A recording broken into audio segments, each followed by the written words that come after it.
How to start a revitalization process right now on the Church Revitalization Podcast. Hello, and welcome to the Church Revitalization Podcast, brought to you by the Malphurs Group team, where each week we tackle important, actionable topics to help churches thrive. And now, here's your hosts, Scott Ball and A.J. Mathieu. Welcome to the Church Revitalization Podcast. My name is Scott Ball. I'm joined by my friend and co-host, A.J. Mathieu. A.J., a little bit of back to the basics. That's the exact phrase I was about to use, back to the basics. Yeah. Well, I think this is important. We've picked up a lot of new folks in recent months and over the course of the last year, listening to the podcast, especially watching on YouTube. And I think that we have not actually done an episode on, even though this is the Church Revitalization Podcast, we were going back and looking.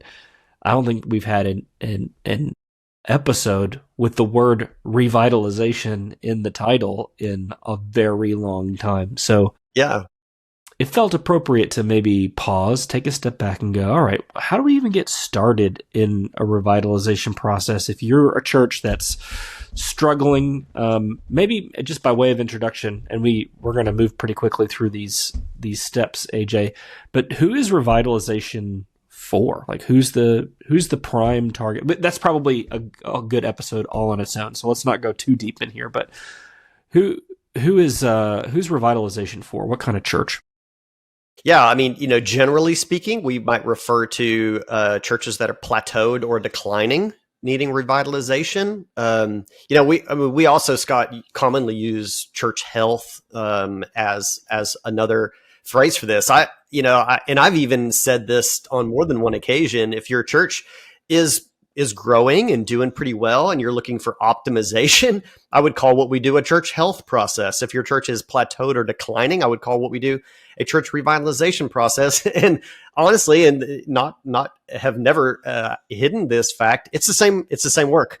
So the results, doing the same process in two different churches in two different states results in the same thing, a healthy, growing church. So that's it in a nutshell.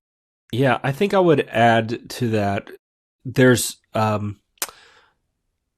is a need for critical mass. So there would be, in terms of who is revitalization not for. I think you've definitely said who it is for. It's for churches that, even if you're growing, you could be a church of 1,500 people and still there's room for optimization, and our process is going to help with that, because you tend to start getting ministry bloat and maybe lose direction on why are we doing the things that we're doing.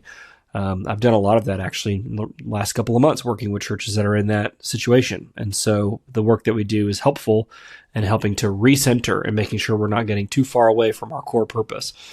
And certainly churches that are declining, the church of 100 people that 5 years ago was 200 people.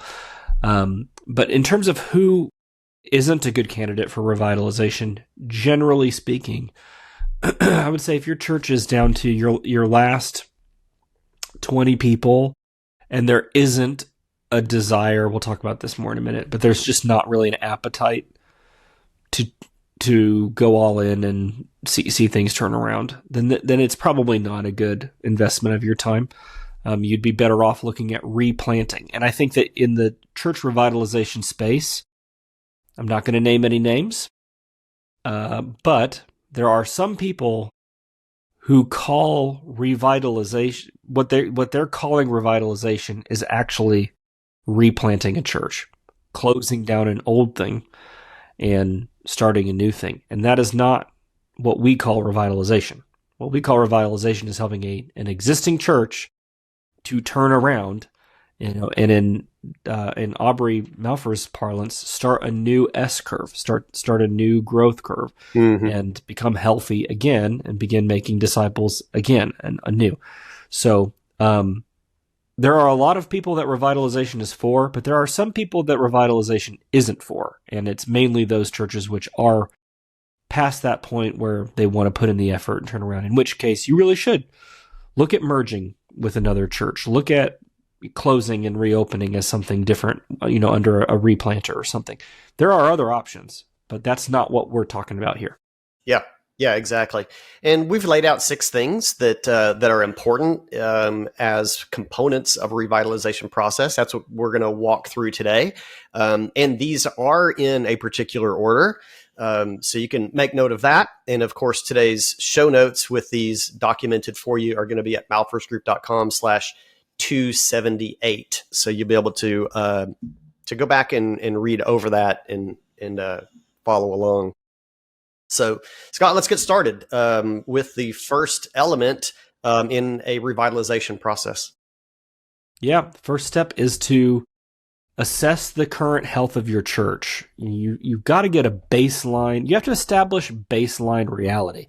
What we find in so many churches, and again, this is true of big churches, small churches, and everywhere in between, is most people just go by gut feel. Mm-hmm. It feels like this, but we haven't actually looked at certain numbers or assessing certain realities, subjective realities, but realities nonetheless.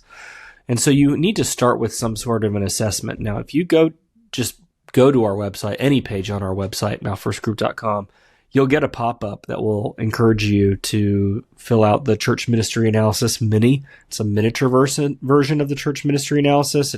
You fill it out on your own. It takes just a couple of minutes, and it will automatically send you a report.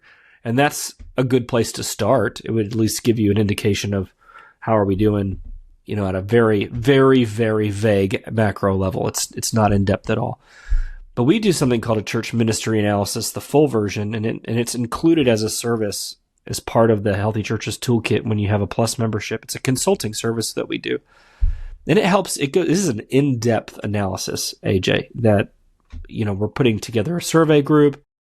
We are sending out that survey. Then someone on our team is poring over that data, manually writing a report, and then working with your leadership team to understand these pockets or key pillars of church health as it relates to how effective are we in our mission? How aligned are we with discipleship values? How clear is do our ministries work together in a discipleship pathway? Do we have a clear vision for the future? Can we execute on key strategies? Like all of these things that we would say are important for church health, we assess those things and then deliver a report to you. And it really does start with understanding reality. You need to look in the mirror. You have to go to the doctor. You have to get the blood test. You have to do the scan. You have to do the thing. You can't just go, I feel sick. That's not sufficient because you can't treat something that you don't know what the illness is. Yeah, that's right. Not to discount those feelings. A lot of times those are accurate. Yeah, sure. You've got to have those. You got to have some detail to that, and the reason you have to have some detail. I'm gonna kind of move us into our second point here, Scott. There has to be agreement on the need for revitalization. So starting with assessment is going to give you good data to make good decisions. We can't just again trust our gut, and it's sometimes hard to build consensus around feelings. But when we have data, then we can begin to build consensus. And revitalization will never get past the point of assessment without agreement on the need that the church is in a particular state and a particular trajectory, and to some degree has a demand for change. And so by having good information, church leaders at various levels can begin this conversation. Like, here's what we have found by assessing really particular areas of need that you just mentioned, Scott, and coming to some conclusions when faced with reality. And just like you said, you go to the doctor, you get the blood test that, your doctor might say, you've got cancer. But you then have to agree. First of all, you got to agree with your doctor's assessment. Like, do I trust my doctor that the tests we've done are true? Do I really have cancer? And then, maybe get together with your family. Your doctor says I've got cancer and he's prescribed, some treatment. Do we want to go through that? Or do we want to see if it just goes away? Or maybe do we want to try some things on our own?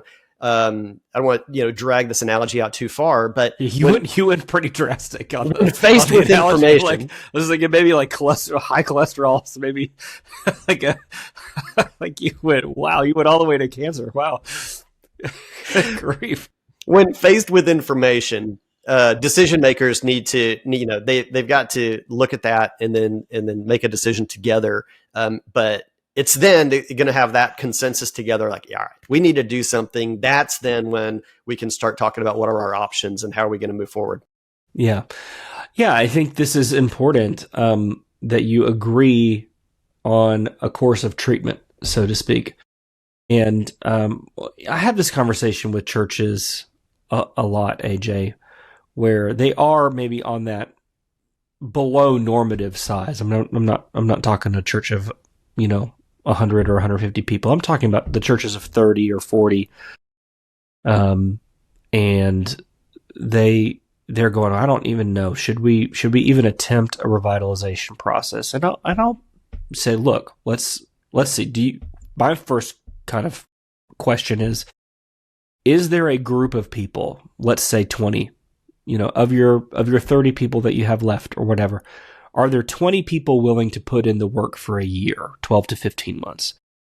And if they say, yeah, we got about 20 people or so who would lean in, then I would say, well, then let's try it. If you're working with us, our process is not expensive compared to what you're going to see out there for the level of service that we bring. Like we're working with you directly. It's not just like, here's content, do it on your own. Like we're working with you. So the financial cost is not that high. And the time cost is 12 to 15 months. So you try it, and best case scenario, the church starts to turn around. You see a new trajectory. The trends are reversing. We're starting to grow. I'm not saying that the church is going to, grow by 1,000% or something in a year, but you could reverse a trend. You could start to see guests again. You could have new families joining the church. The church really could be turning around. Or a worst case scenario, you're no worse off than you were a year ago. You lost a little bit of time and money, but you at least wouldn't be going, gosh, I wish we had tried. Now, if you've got a church, AJ, and they're like, look, it's just not even worth it. Like, we don't have the people. We're not going to have the energy. It's usually never about the money. It's because our process just isn't that expensive. So, it's usually never about the money. It's usually about the energy and the time and the people. Then it's a different conversation. But the last thing I want to say on this, though, real fast before we move on, and I know we need to move on. I've got a church that I've been working with, and they're in the middle. I've been working with them for about 8 months. And I had a conversation with them this week. They have made so much progress in a year, or not even a year, 8 months. And they're working with another partner for a different project, like something that we don't do. I made a recommendation, and they came in and did some analysis, and they're only seeing what hasn't been fixed yet. And so they were making some projections on things and going, well, this is going to be hard because of these problems. And so when I was meeting with them this week, they seemed a little discouraged, not negative, but just a little discouraged, going, do you agree with this assessment? Are we missing something? And I said, well, I think they're missing something because they're only looking at how things are right now. They're not seeing how far you've come in 8 months. And so their assessment is based on the challenges that they see. They're not accounting for the nuance of, look at how much has changed in just 8 months. So you're on a positive trajectory. That doesn't mean there isn't still work to do, but you have momentum. And it's a search thing that they're working for. I'm like, if I'm a candidate and you only give me the problems where you guys are at right now, then yeah, I guess I would agree with their assessment. But if I'm a candidate and you tell me how much has changed in 8 months, the progress that you've had in 8 months, and your willingness, not just stated willingness, but proved willingness to make changes. Like, I can point to your willingness to change because you've changed a lot in 8 months. So when you say, hey, we're open to changing this, that's not lip service. I can prove it. Like, I'd feel totally different about that church as a candidate. I'm going, I think I would enjoy this because you're positioned for this. You've grown by like 40% in 8 months. You're willing to make changes on how things operate. So I would disagree kind of with their assessment, actually. Mm-hmm. And so not to get stuck on this, I want to encourage churches that if you agree on the need for revitalization and you're willing to put in the effort, you really can see changes quickly. And we won't solve every problem in a few months, but you can change it. It can change a lot. Yeah. I mean, just as an aside, I want to put out there for our listeners, we work with a lot of churches that are in that position. Maybe it may not be always a senior pastor that you're seeking, but we frequently do that. Work with churches that don't have a pastor in place and help get them really on level ground and moving forward prior to calling a new pastor. And for these reasons that you're talking about, Scott, you can begin to show positive movement, positive change.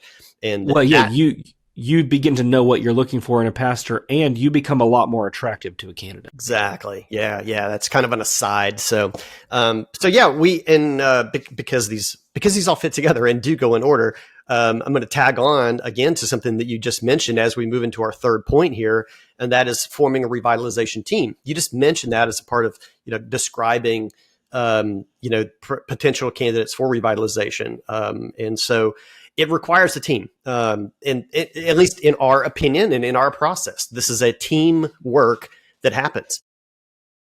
Forming a revitalization team, we use the term strategic leadership team. That's just a bit of Malphurs Group tradition that's what we call this team. And it is formed just for the process out of a group of known leaders in the church and people that are leading ministry areas, whether they're staff or volunteers. And we form this team. It's usually in the 12 to 15 person range, but that varies by size of church. And this is the group that is sort of charged with this scope of work. I haven't had to answer this question in a while, but I know we have over the years, Scott. People are like, well, we just, these people, they get to do anything they want. No, they don't. They have a particular scope of work. It's not a blank check team.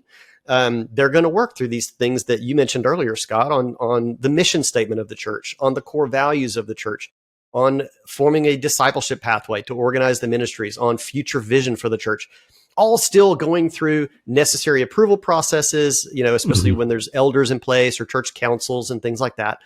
But this is a really unique point in time and a really unique team for most churches to have a really nice, varied set of people and perspectives and voices and experiences to be able to speak into the future of the church. But we totally believe God, through the Holy Spirit, works through people together in a team environment like this to craft a future for the church that is biblically sound, that builds an attractive future, because God has an attractive future for the church as His kingdom enlarges and as we build one another up and teach His word and do all these really important things. But forming the revitalization team is really kind of the initiation then of launching the work. At this point in the process, the decision has been made. We do want to make change. We want to move forward. And this then is sort of, this is the step one, especially when you're working with the Malphurs Group, is forming a revitalization team. Yeah, that's right. So just to recap so far, our first step is to say we need to assess the state of the church. Are we healthy? Where are we unhealthy? Where do we need to grow? And so on. Step 2 is we need to agree on the need for revitalization. We have to agree that there's a problem and that revitalization is the treatment. Third, we're going to form a revitalization team. I've got nothing to add to that. Team of 12 to 15 people. It's really important. Now we're really moving into the process. So all of that think of that as onboarding or pre-work. Now the real work begins. So the fourth step in this chain is to train your revitalization team. You got to train your revitalization team. If you are a pastor or an elder, or you've been in ministry for any period of time, kind of the topics that we're chatting about, things around Great Commission and mission and discipleship values and discipleship pathway and a vision, these are terms that you're probably familiar with, but there are people in your church and especially on your team that are less familiar with these things, or they've thought about mission before, or they've thought about vision before, or strategy, but only in the context of the business world. And the church is not a business. And so it's important to train up your team so that everybody is using shared language. I'm working with a church recently that they went through our training, and we still had to spend not tons of time because going through our training helped, but we had to spend a little bit of time cleaning up some language in terms of understanding the difference between the purpose of the church and the mission of the church. The values versus what a discipleship pathway is. And so that's totally normal, but going through some training helps to clarify that, not because there's one right way to use these terms, but you need unified language. So you're trying to bring everybody up to the same level of competency and to have everybody using the same terms the same way so that you actually can get work done together. So all of our strategic envisioning training lives inside the Healthy Churches Toolkit. So if you go to healthychurchestoolkit.com, you can access that for 7 days for free and kind of get a glimpse of what that's like. But what we do is we have churches go through that training together so that they would be prepared for the fifth step in the process, which is plan. That's right. The fifth step in a church revitalization process is actually making some future plans. This is the decision-making step in our process, in the strategic envisioning process that we lead churches through.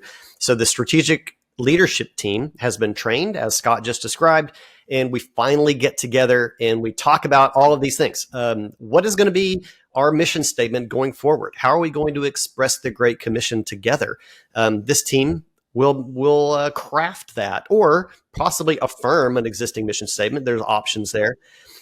This team is going to explore biblical, actionable values in the church. What does a healthy church, a disciple-making church look like as far as behaviors and the motivations behind those behaviors? So we're going to talk about core values. More importantly, sometimes we're going to explore the current core values of the church because, again, from an assessment standpoint, like where are we coming from? What do we value now to know what maybe there's behaviors that need to be cast off. Maybe there's positive behaviors that need to be affirmed. But this is an important exercise. What's going to motivate our actions, and which takes us into kind of that next step, and that's building a discipleship pathway. How are we going to organize the ministries of our church in a way that's simple to understand, simple to apply, and achieves discipleship outcomes that are predetermined? We want people to mature in the faith. We're instructed in Scripture to strive for that, to present everyone mature in Christ. And so how are we going to do that? That's not confusing, that doesn't have gaps that people can fall through. How can we present everyone mature in Christ through a simple to understand pathway? And then what is our future vision for the church? What exciting picture of tomorrow are we going to rally around together as we live out our mission of making and maturing disciples of Jesus and building people up in the faith? And what does that look like in our context for in our city, in our town, or to the ends of the earth? What transformation are we going to see happen that we can look at and be excited about, knowing that God is behind it? And then finally, in our planning work that we will do in this step is determining, well, what are the most needed and positive moving changes that we can focus on for the next year. Not overwhelming ourselves, doing it in a way that is manageable, and that we can start to see things happen, to build momentum and work over in the first year and then in subsequent years towards really significant things that are going to change the trajectory of the church into one of health and growth and kingdom expansion. So the plan step, this fifth piece that we're talking about, is the actual get together and make decisions step. Yeah, we actually go through all of those key pieces that you just outlined, AJ, in a single weekend, and it's a marathon weekend. There's a lot of work that happens there, and I always tell churches, look, we're not trying to we're not trying to figure out in this weekend every detail. We're trying to build a framework, so that scaffolding around which we can build the whole plan as we execute. There can be some value if you have the luxury of time, I guess. You can spread this work out over a couple of months, but we've found that, to be honest, the quality of the outcome doesn't shift that much. And what happens is the longer you draw out the planning phase, the more people feel like they've done something when they actually haven't actually executed anything yet. So we try to compress that planning time into a smaller frame, but lower the expectations for the outcomes. So for the deliverable, and go, okay, look, we're just trying to get an operational framework, because when we move into the final step of implementation, we can flesh this thing out. Like we don't have to wait until we have nuanced every detail before we execute. We can create a framework that we can operate from and then fill in the details as we go, which is out. It's not saying it's necessarily the only approach or the right approach. It has been the most successful approach for us. We have found that the quicker we can get churches moving and acting, the better. And so that plan session for us, because you already know the concepts, because you've gone through the training, when we get into that plan session, it's a blitz of time. And then we move into the final step of an implementation process, of a revitalization process, which is implementation. So, Our sixth and final piece that we'll unpack today is implementing the plan that was developed. And based on, how Scott just described it as not drug out the planning process, we've got momentum, still have plenty of energy, and an element of excitement within the strategic leadership team. And now perhaps even this team growing into some slightly larger implementation teams. We are ready to launch out, implementing some of our decisions. And implement still has some phases to it of, as Scott just said, putting the details to the strategies. We're starting with a framework, and now the implementation teams can add some details. What information do we need to gather? What might the process of making this change look like over how many months? How are we going to assess as we start to make changes, whether we've done this, right the first time, or whether we need a little bit of change to that? How are we going to incorporate more people into understanding what the change is? So there's communication aspects. There's lots of details in implementation.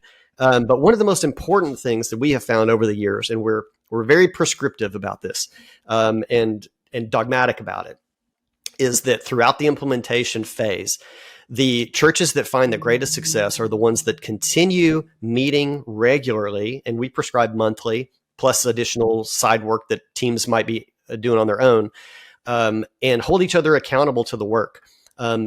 Remain transparent with one another. How well are we doing? Where are we falling behind? What successes are we having so we can celebrate together? And striving together, pressing on towards the goal of what we have laid out for our strategies in implementing positive changes in the church. A lot of churches have common things that end up being worked on. Others have very unique things, but it fits within the framework no matter what that's going to be.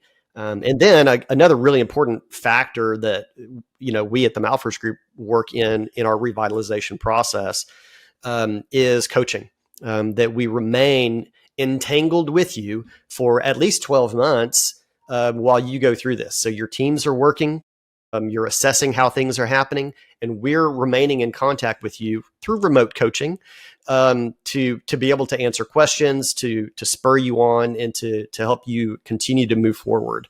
And so sticking with how we prescribe implementation, we've seen the high majority of churches implement positive change and find success.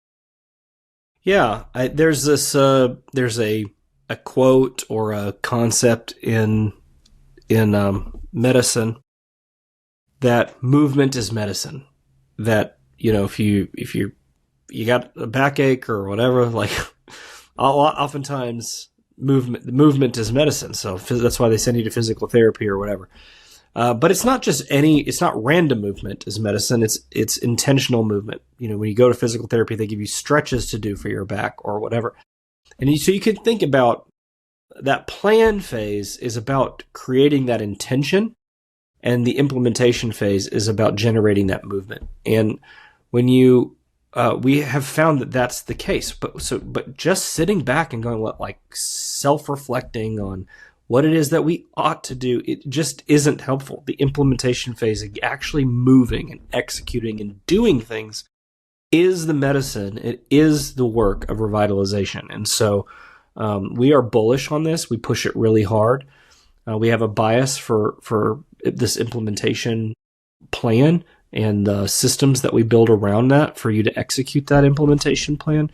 And we've not encountered a church yet that, when following our prescribed system for implementation, not the content of the implementation, because every church is different, but the system for implementation, every church that goes through it has been successful and has seen movement, has seen growth, has seen positive change and increased church health, which is the goal in the first place. This is how you go through a revitalization process. So let me just briefly recap for us as we wrap this up. First, you need to start with an assessment. Figure out what is baseline reality, good, bad, or indifferent. Where are we? 2, agree that a revitalization plan or process would be beneficial, either because we're declining or we're plateaued, or we just need to optimize. We're doing well, but we want to be sure we're staying on course. Number 3, form a team, a revitalization team. Who is going to be guiding this work? They don't have unrestricted, unfettered, latitude to do anything they want. They have a very distinct set of things, and the decisions they make must still follow the normal governance. So be an approval processes, whether that be through the congregation or through elders or some other team. Number 4, they go through a training process together to make sure that everybody's operating from the same level of competence and with the same language.